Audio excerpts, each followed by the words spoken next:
So, ayan. Hi guys. Nakakainis. Hindi pala ako naka-play kanina. So, hindi ko siya pinopromote. So, eto, pinakita ko tong camera na gamit ko before, which is action camera to guys. Hindi siya talaga as in pang vlogging camera. Pero ginagamit siya ng karamihan para pang vlogging camera. So, Supremo tong gamit ko bago pa maglabasan yung iba. So, Type-C yung kanyang charging port. Tapos, meron siya ditong saksakan ng external na microphone, which is hindi ko siya nagagamit. Pero, mas malinaw yung voice recording niya kapag gamit siya.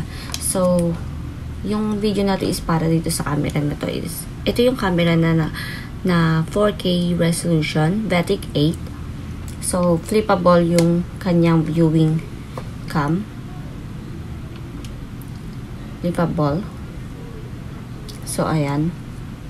Tapos, marami kang choices dito na pagpipilian mo kung anong mode ng kung anong mode ng paggagamitan mo sa kanya.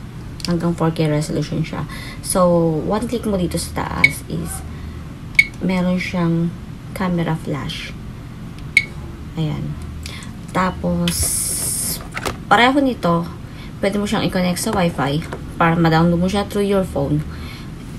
Meron din ito. So, ida-download mo lang dun sa App Store yung mismong apps na gagamitan mo sa kanya. Kailangan same network yung gagamitin nyo.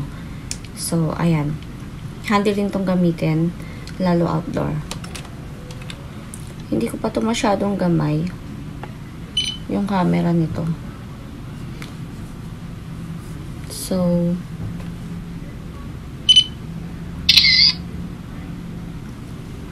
"4K Ultra HD". So, itong gamit ko ngayon is VETIC 8. Matagal na rin sa akin to. So, ito po yung lagayan.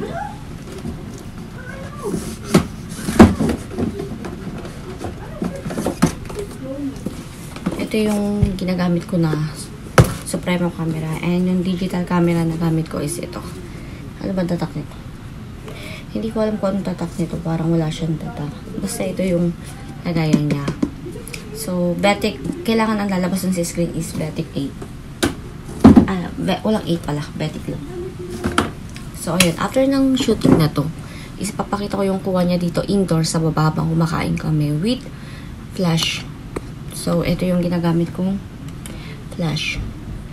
Kasi hindi better yung camera niya pag walang flash. So, ayun lang. Check the video.